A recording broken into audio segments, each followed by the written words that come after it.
ભારત માતા કી આપણે આજે દાદા છે દેવરામ દાદા એમની મુલાકાતે આવે છીએ કે આપણે રામપુરા કંપા કેવી રીતે બન્યું અને વસવાટ કેવી રીતે થયો એનો ઇતિહાસ જાણવો છે. એટલે બાળકોને આપણે લઈને આવ્યા છીએ રામપુરા કંપાનો ઇતિહાસ જાણવા માટે કે આપણા વડીલ છે દેવરામ દાદા. દેવરામ દાદા તમારી ઉંમર કેટલી થઈ? 96 વર્ષ. 96 વર્ષ થયા છે દાદાને. અને કેવા રૂષ્ટપુષ્ટ છે, હજુ બધું કામ જાતે કરી શકે છે. જાતે કરો છો ને દાદા? જાતે નાવા ધોવાનું જાતે. હા, દાદા નાવા ધોવાનું જમવાનું બધું જાતે કરી શકે. મંદિરે જાય છે દાદા. હવે બધું જ દાદા કામ જાતે કરે છે. તો દાદા અમને આ બાળકોને જણાવશો કે અહીંયા રામપુરામાં તમે આવ્યા તો કેવી રીતે આવ્યા? આ રામપુરા કંપામાં આવવાનું પહેલા આ જમીન હતી મોહનપુર ઠાકોર સાહેબની.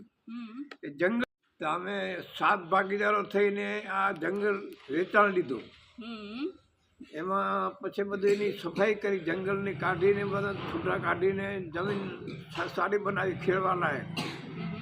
અને એવા છાપરામાં રહેતા, સાધન છાપરામાં, અને જમવાનું બધું એવું સાદું, અને જાતે બધી મજૂરી કરવાની. બરાબર. અને બળદથી જાતે નીંદવાનું, જાતે બળદથી ખેડવાનું, અને ખેતી કરવાની. તે પછી રાગે રાગે બધો સુધારો થયો, એમાં થોડો સારા મકાન બનાવ્યા. એમાં પછી 20-25 વર્ષ પછી વળી બધી એમાં ઈંટોના સારા પાકા મકાન બનાવ્યા. બરાબર.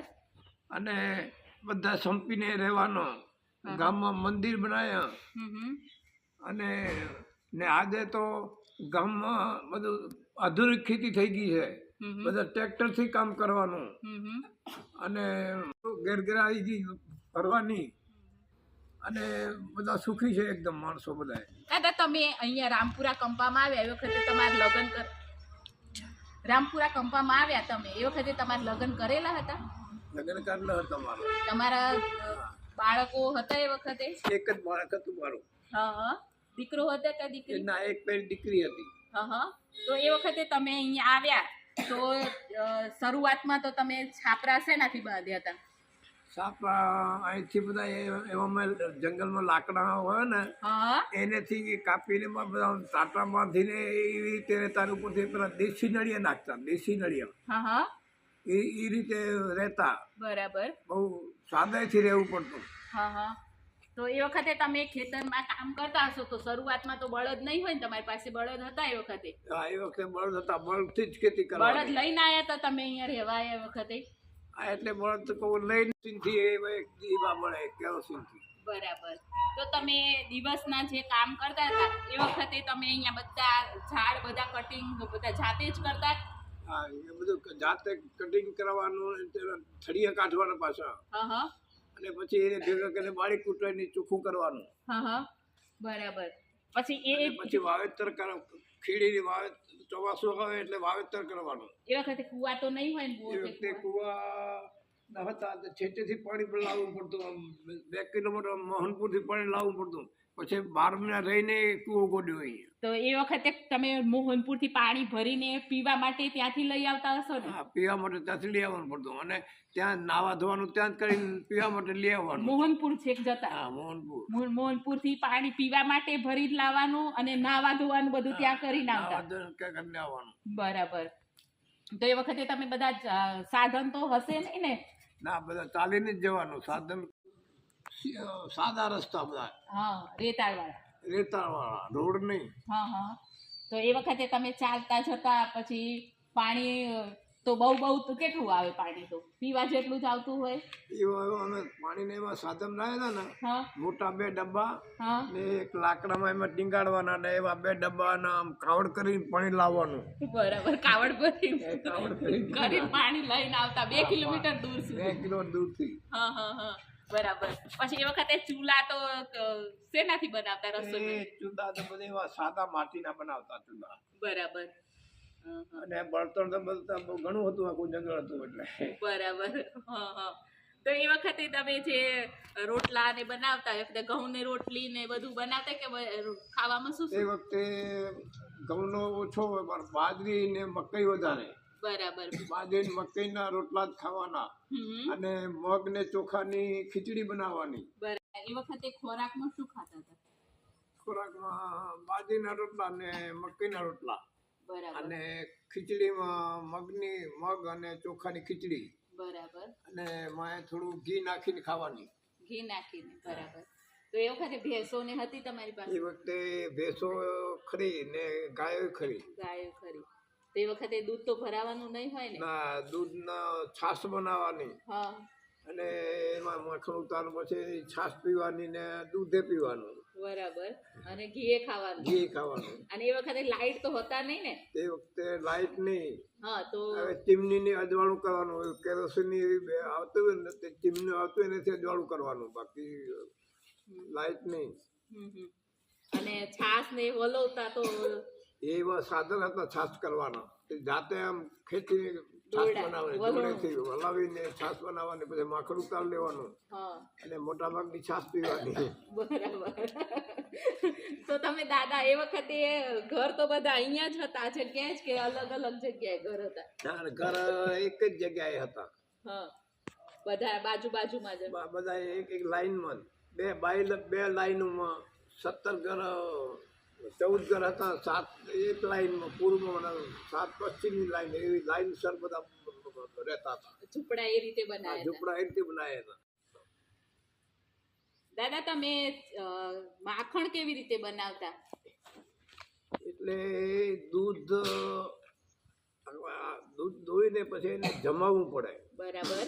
અને પછી એને દહીં બરોબર થઈ જાય એટલે એવું સાધન હતું, એનાથી જાતેથી આમ વલોવીને, વલોણું કહેવાય, વલોણું એનાથી પછી બરોબર વલાવવું એટલે માખણ ઉપર આવી જાય. બરાબર. અને એને માખણ ઉતારીને પછી એને તાવીને ઘી બનાવવાનું અને છાશ પીવાની. બરાબર. સરસ.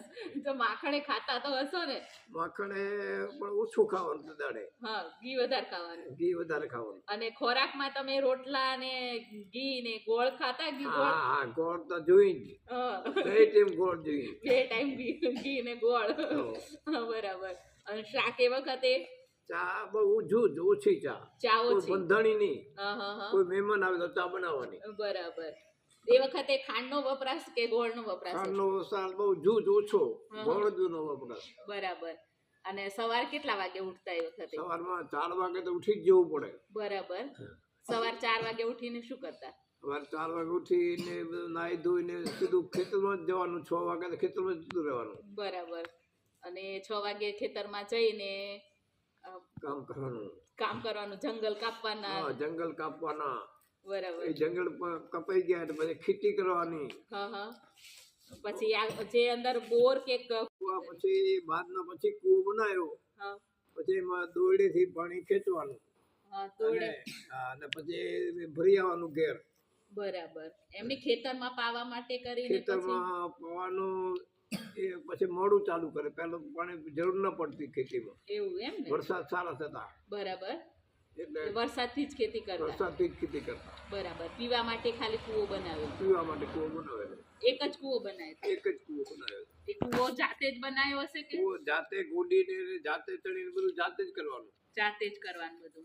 અને એમાંથી પછી એ કોસનું સાધન આવે છે, બળથી પાણી કાઢવાનું. કોસ એવો રાખે ને, કોસો એવો, એ બળ જોડીને બળથી પાણી કાઢવાનું.